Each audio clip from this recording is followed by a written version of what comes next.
This is Rachel Cooke. Welcome to today's episode of the Get It Done Guy, 5 ways to be more productive by managing your energy. Productivity is all about output. The more you achieve, the more accomplished you feel.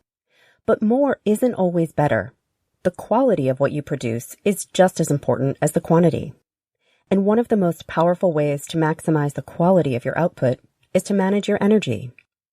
Your energy is like the fuel in your car. An empty tank won't take you far. But the biggest difference between your car's fuel tank and your own is that what refuels your car is universal. Unless you're driving a high-performance vehicle, fuel is fuel. But when it comes to your personal fuel tank, what fuels or recharges you is specific to you. To maximize your productivity, you'll want to spend time getting to know yourself. Understanding your signals, your rhythms, and your greatest sources of energy will bump your productivity up exponentially. Let me share some of my favorite tips on how you can keep your energy in the max productivity zone. Tip number 1, know your low energy tells. Let's go back to the car analogy. Imagine the feeling you get when you're stuck in traffic. You look at your dashboard and the emergency fuel light has come on. It's a stressful moment to bear, but it's also a gift. You never have to wonder how your car's fuel tank is doing. Blissfully, it carries no emotional baggage. When the needle hits E, it's time to refuel. You, on the other hand, are not always so clear in your signaling. I know, for example, that when my 10-year-old starts rolling on the floor like a toddler, her tank has hit empty. Her 12-year-old sister, on the other hand, sends a similar message through sass and attitude. What I've just described are my daughter's tells. You're an adult, so I am guessing you don't tend to roll on the floor, but I bet there's something you habitually do when your body is trying to send a signal. It may be reaching for a cookie, daydreaming, or experiencing a sudden intolerance for the lady in the next cubicle whose laugh is more like a cackle. The advice here is to pay attention to you. Know what behaviors tend to signal the need for an energy recharge. We can't solve a problem until we've spotted a problem. Consider keeping a journal for a couple of days and note the trends. You'll spot your tells quickly. You'll never produce your best work on an empty tank, so learn how to spot when it's about to hit E. Second tip, have an arsenal of energy infusers on hand. The right way to recharge your tank is with yoga and meditation, unless you hate yoga and meditation. If you've been taught that a recharge must involve deep cleansing breaths and a mantra, you're not alone. And if said breaths and mantra do indeed recharge you, then by all means, lean into them. But we're all wired differently. There is nothing universally right about yoga. For an introvert, watching a quick cat video, no shame, or listening to a song or two might do the trick. An extrovert may prefer a quick stop at the water cooler to pick up some dish. For some, it's reading a brief article or checking a simple to-do off your list. There's no one right way to recharge.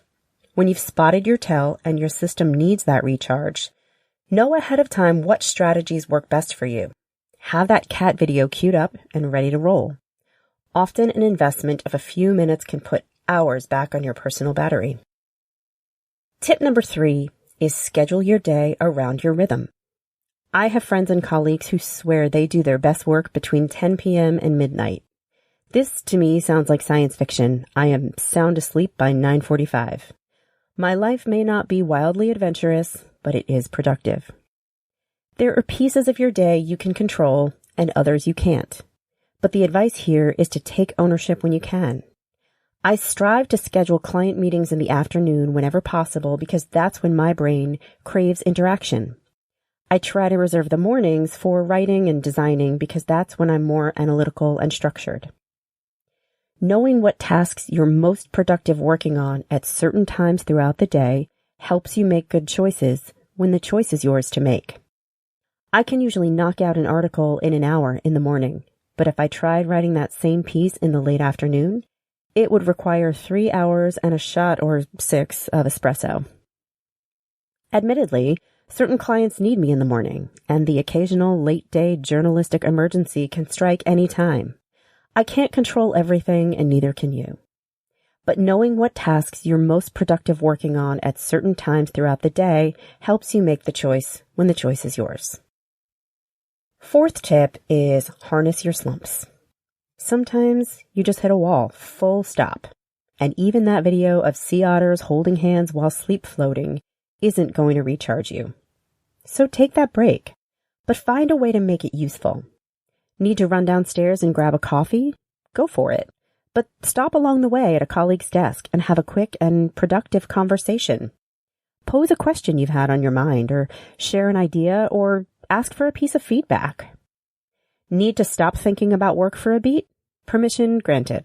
But consider watching a TED Talk or reading a blog post that might deliver inspiration when you're ready to dive back into work.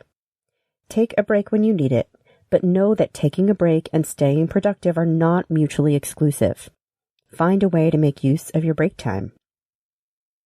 And my final tip is find a break buddy to help you re-energize.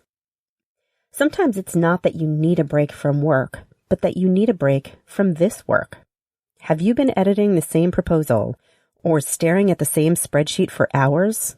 Have you hit a wall? Maybe you need that coffee or that cat video, or maybe you just need to stare at something fresh. Find a colleague with whom you can swap for a bit. Ask him to give your proposal a read and suggest any adds or edits while you spend time organizing or refreshing his spreadsheet. Sometimes a fresh set of eyes on your work can give it new life, and putting your eyes on a fresh project can provide that recharge. After 15 minutes, swap back. Tired eyes aren't productive, but putting something new in front of them can add some helpful fuel back into your tank. So there you have it. 5 strategies for keeping your energy in the productive zone. When you feel yourself waning, remember that even the fanciest cars need fuel to run on. Taking a beat to recharge is not the lazy person's way. It's the wise one's. You don't get extra points for sobbing your way to the finish line. Keep that tank full, and I promise you'll be amazed at what you can achieve. I'm Rachel Cooke, your Get It Done Guy host. I'll be popping in each week with insights and tips on how you can create your own success at work. Let me know what else you'd like to learn about when it comes to making the most of your work life. You can reach me on Twitter and Facebook at Get It Done Guy, or on my website, leadabovenoise.com. Get my tips sent straight to your inbox by signing up for the Get It Done Guy newsletter at quickanddirtytips.com. Join me next week and let me know what you'd like to hear more about.